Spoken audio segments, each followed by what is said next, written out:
Welcome to the news on NTA International. I am Minna Daniels. Let's begin with the headlines. As U-Tide season winds down, FRSC warns passengers against boarding vehicles with compromised safety standards as NACA urges Nigerians to prioritize their health.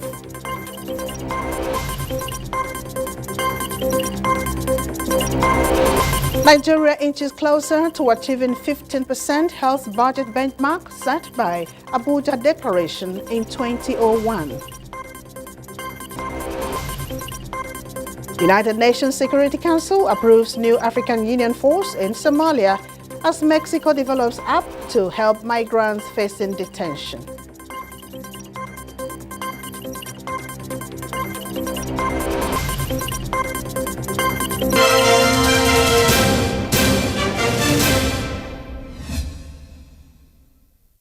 Chad military and nomads voted on Saturday in general elections that are portrayed by the president as a key step in a transition to democracy, but are boycotted by opposition parties. Reports say for most people in the Sahel nation, the election to select a national parliament, regional assemblies, and local councils will take place on Sunday from 6 a.m. to 5 p.m. But members of the armed forces and the nomadic tribes were summoned to vote on Saturday for logistical reasons. The opposition has dismissed elections as a sham. No campaign, no vote on December 29, stay at home, and asked others to do the same. The main opposition Transformers Party urged voters via Facebook.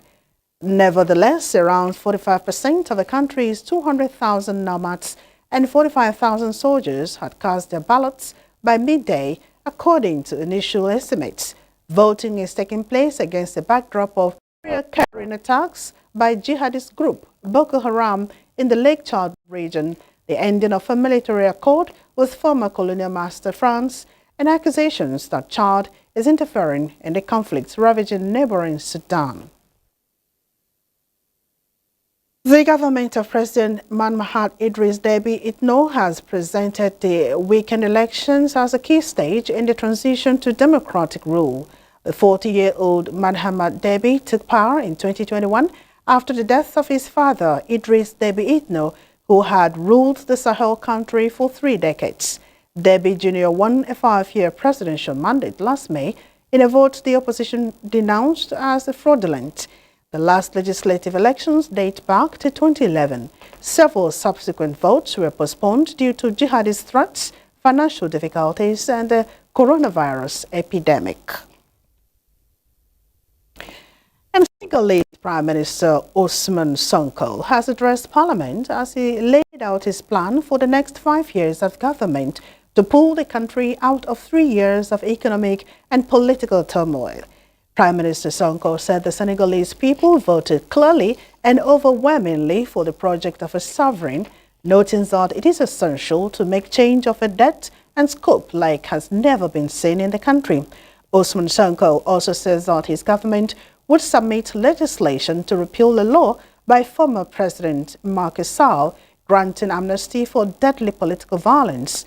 The controversial amnesty was granted just before March 2024 election as Sall sought to claim protests sparked by his last-minute postponement of the vote in the traditionally stable West African country.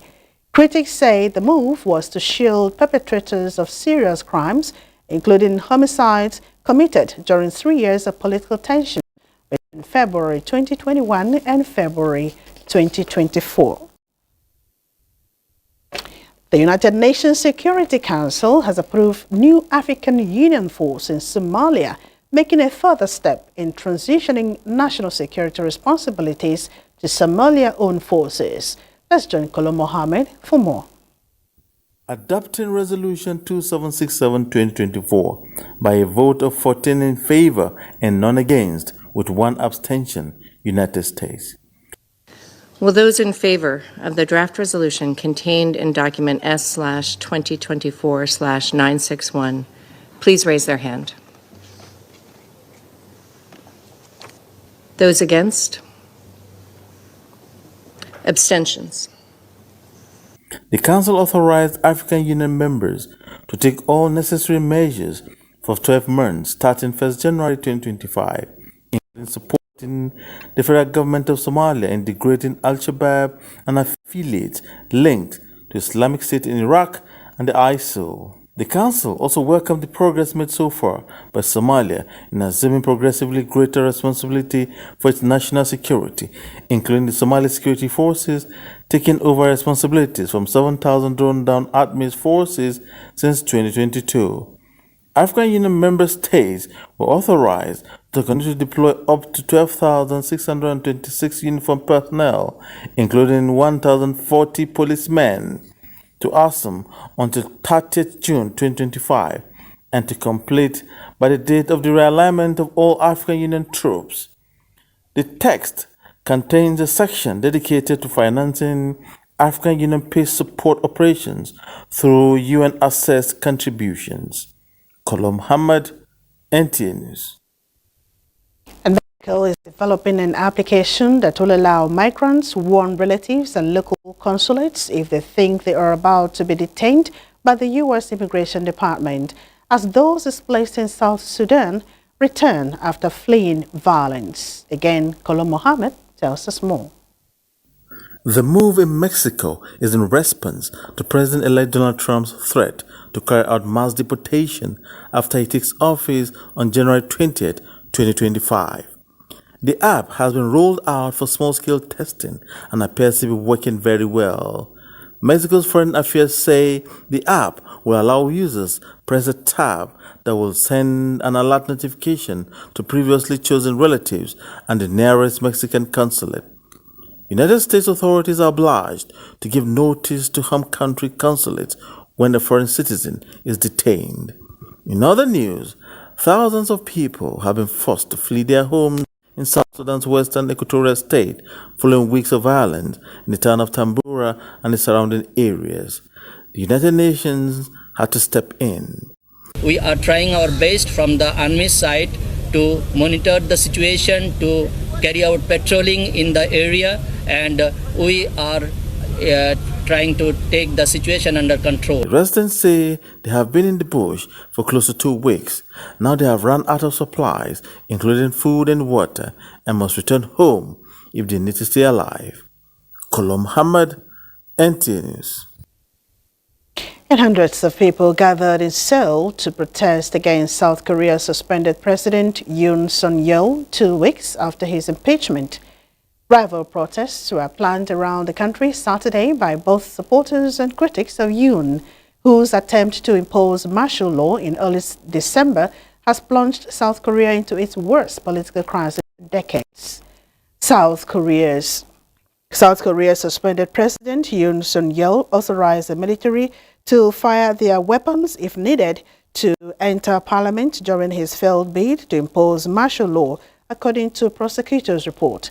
A 10-page summary from former Defense Minister Kim Yong-hyun's prosecution indictment report, which was provided to the media, also says Yoon vowed on December 3rd to declare martial law 3 times if necessary. India Saturday accorded former Premier Manmohan Singh, one of the architects of the country's economic liberalization in the early 1990s, a state funeral with full military honors, complete with a gun salute. Singh, who held office from 2004 to 2014, died at the age of 92 on Thursday, after which 7 days of state mourning were declared. The honors were led by President Draupadi Murmu, with the Prime Minister Narendra Modi in attendance, along with the country's top civilian and military officials. Opposition leader Rahul Gandhi, who called the former Prime Minister his mentor and guide, joined Singh's family as they prayed before his cremation. Modi called Singh one of India's most distinguished leaders. U.S. President Joe Biden called Singh a true statesman, saying that he chartered path-breaking progress that will continuously strengthen our nations and the world for generations to come. And in a landmark effort to harness Nigeria's vast maritime potential, the present administration established the Ministry of Marine and Blue Economy in August 2023. Tasked with developing the country's marine and blue economy, Tackling maritime issues and unlocking the sector's potential, the new ministry is poised to drive economic growth and development. Vivian SRDFA takes a closer look at the ministry's activities and initiatives in line with President Tinubu's vision. The Ministry of Marine and Blue Economy is believed by many Nigerians and even beyond as a game changer, making waves since its establishment in August 2023. At the helm of affairs is the Minister, Adegbenga Oyetola, who has been driving the ministry's efforts to revolutionize the marine sector. The key focus area is the development of the national policy on marine and blue economy, a comprehensive framework designed to tackle challenges and unlock the sector's potential. It is the establishment of a strong policy framework. Many African countries are intensifying their cooperation to enhance knowledge of the blue economy and adopt policies that will unlock its vast potential. Nigeria is not an exception. The ministry has a clear vision for the future, and our presence here today reaffirms the commitment of President Bola Ahmed Tinubu's open agenda to exploring the maritime future of our great country. The ministry has been actively engaging stakeholders to shape the national policy. A 2-day technical validation workshop held in Lagos State brought together experts to deliberate on the draft policy. The ministry has also partnered with international organizations such as the African Union Inter-African Bureau for Animal Resources and the Kingdom of Norway to develop strategies for sustainable marine resource use. Additionally, the ministry has been working to promote partnerships with industry players, drive innovation, and champion sustainability in the maritime sector. Worked relentlessly with stakeholders to ensure that this policy truly reflects the aspirations of our nation. His exceptional foresight, tenacity, unwavering dedication, and commitment to advancing marine and blue economy have been instrumental to shaping the policy. The marine and blue economy represents a critical pillar for our national development agenda, offering a pathway to economic diversification, environmental sustainability, and social inclusion. One of the ministry's notable achievements is Nigeria's progress in marine governance. The country has ratified and domesticated international protocols and conventions, and the ministry is now pursuing Nigerians' candidacy for election into the Category C of the International Maritime Organization, IMO. Furthermore, the ministry has been exploring new frontiers in the blue economy, including ocean bottom extractive activities, seabed explorations, blue energy, marine biotechnology, and tourism. As the Ministry of Marine and Blue Economy continues to navigate its role in driving Nigeria's economic growth, it's clear that the ministry is committed for sustainable development and stakeholder engagement. With its comprehensive policy framework and partnerships with international organizations, the ministry is poised to unlock the full potential of Nigeria's marine and blue economy. For us, the private sector, a rare privilege to have our sector so organized, policy-wise. This is the foundation that we believe needs to be laid if the benefits of the marine and blue economy of Nigeria must be realized. We know we have gone through so many things. Changes in the country have caused a lot of pains. We are hopeful now these changes being brought by the government of Renewed Hope agenda will be the final, and some legislation will be done to ensure that whatever ministry is established now is established by the force of the law, and no government will just come in and start merging and demerging. We have had Ministry of Transportation before, covering everything from sea to land transport, air transport. Now it was broken down into two, aviation and Ministry of Transportation, which covered the land and sea transport. Now we have got a further break. We have got the land transport, Ministry of Transportation, largely covering land transport. And then we have the Ministry of Marine and Blue Economy. These issues have been discussed in this policy issue, and we are hopeful, and we have also discussed here that there must be legal provisions. The law will be established in all respects, so that nothing will just be by force of administrative policy. From developing the national policy on marine and blue economy to promoting partnerships and driving innovation, this ministry is making waves in Nigeria's maritime sector. Vivian. Let's take a break now. More reports shortly.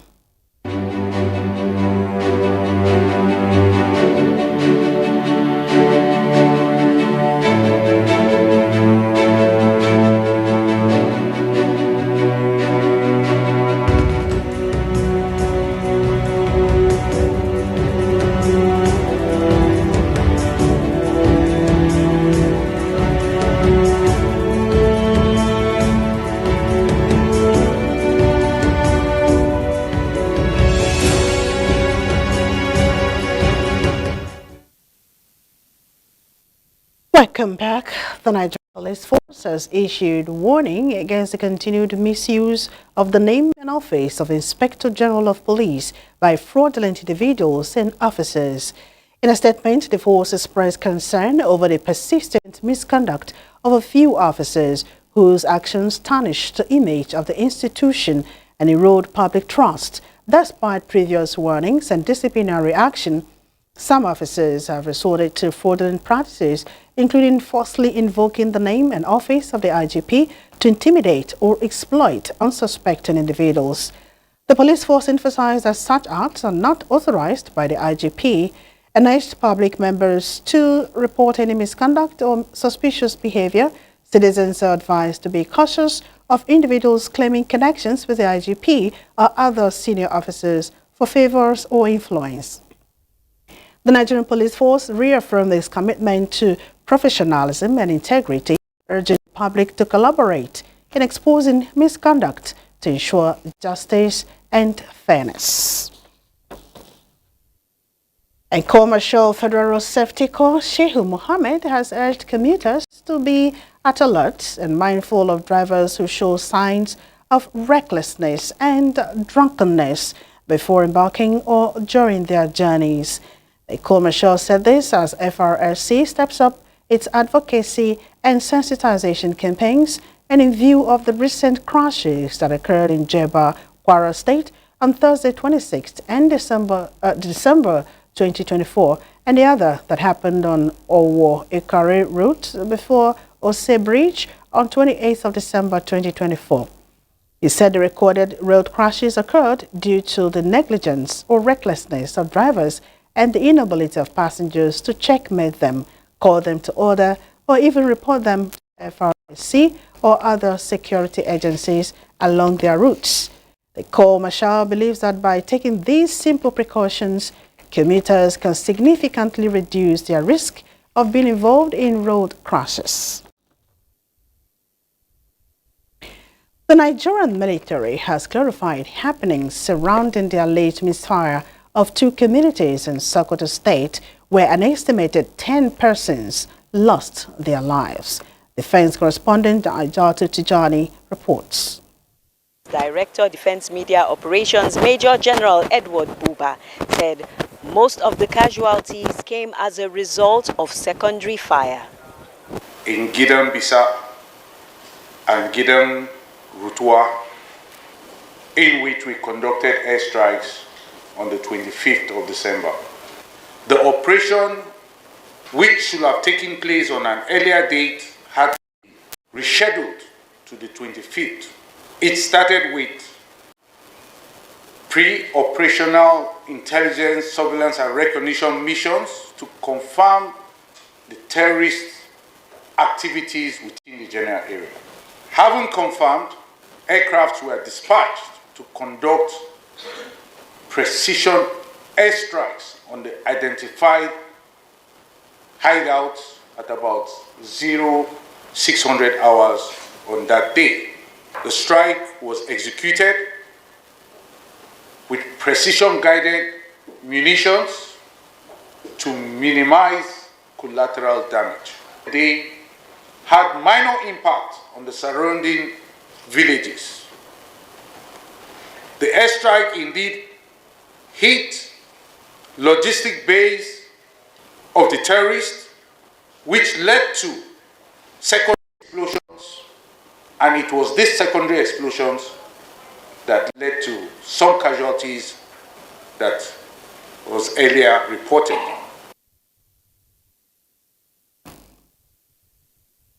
Nigeria is inching closer to achieving the 15% health budget benchmark set by the Abuja Declaration in 2001. In what appears to be a bold move to prioritize healthcare, President Bola Ahmed Tinubu announced a 2.48 trillion naira allocation to the health sector during the presentation of the 2025 appropriation bill at the National Assembly. Correspondent Base Itayebang looks deeper into the prospects of this rather ambitious budget. Steady progress wins the race, they say, and Nigeria's health sector seems to be living proof. From standing tall in the face of crises like Ebola and COVID-19 to carving out a spot in the nation's annual budget, there is no denying that though slow, but strides are being made. Take the 2025 appropriation bill, for instance. With 2.48 trillion naira allocated to healthcare, it's clear there is a renewed drive to put the system on a high gear. It simply means that the president is walking his talk. Let's look closer to see where the allocation is heading. 402 billion naira goes into healthcare infrastructure development, while 282.65 billion heads to the Basic Healthcare Provisions Fund. This year's allocation more than doubles last year's, which was 125 billion naira. It's a step up from 1.38 trillion allocated in 2024 financial year. That's something positive, even though it is still a far cry from where we should be. President Bola Ahmed Tinubu called the budget ambitious, but noted that it is a necessary leap to secure the future of healthcare in Nigeria. The president's vision is to build stronger primary healthcare, revitalize hospitals, as well as access to quality care for all Nigerians. Back on implementing the 2025 budget, our steps are deliberate, our decisions resolute, and our priorities are clear. Still, if you take a walk down memory lane to 1999, when democracy returned, it's clear this journey hasn't been smooth. Back then in 1999, the health budget was a modest 15.2 billion. Fast forward to 2010, it grew to 120 billion naira, 257 billion naira in 2015, and 547 billion by 2021. And yet, even with this record high 2025 figure, we are still far from the 15% benchmark set by the Abuja Declaration in 2001. Experts agree the renewed focus on healthcare is commendable, but it's not there just yet. I would say cautious optimism for me in terms of this budget, because we don't know how much will be released if the National Assembly passes the 2.48 trillion. Maternal mortality, communicable diseases, and underfunded facilities remain hurdles too big to ignore. And the warning is clear: shrinking health budget in the future could throw a hinder to our ambitious plans for universal health care and better outcomes. We have hundreds and thousands of healthcare centers in various states under the local government areas. How many of these can we confidently say that if I go there, a proper testing for malaria can be done? As the saying goes, the journey of 1,000 miles begins with a single step. The 2025 budget may represent several steps forward, but as Bongos Ikwe once asked in his timeless lyrics, will we ever get there? Will we ever make it? The question remains, will these efforts truly transform healthcare in Nigeria? In Abuja, Basi Taipan, NTA News. And as Nigerians enjoy the Yuletide, the National Agency for the Control of AIDS, NACA, is calling on all to prioritize their health by knowing their HIV status. The Director General of NACA, Dr. Temitope, said Christmas is a time for joy and celebration, but it also presents an opportunity to make informed and responsible decisions about one's health.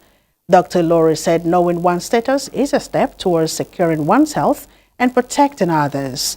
The NACA boss therefore urges everyone to take advantage of the free and confidential HIV testing services available across the country to know their HIV status.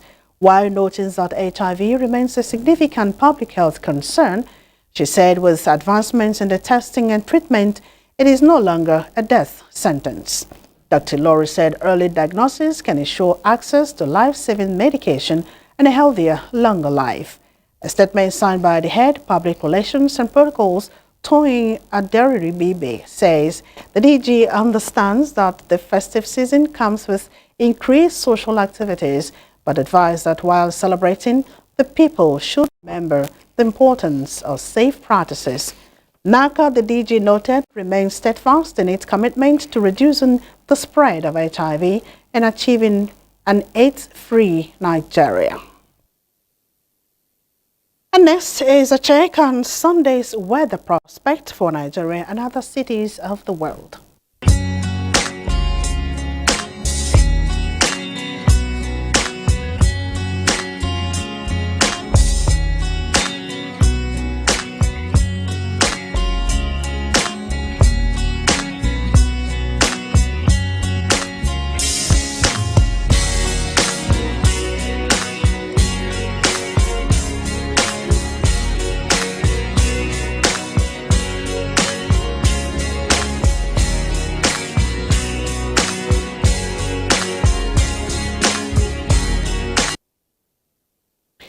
And this is where we end news. Thank you for the company. I am Mina Daniels.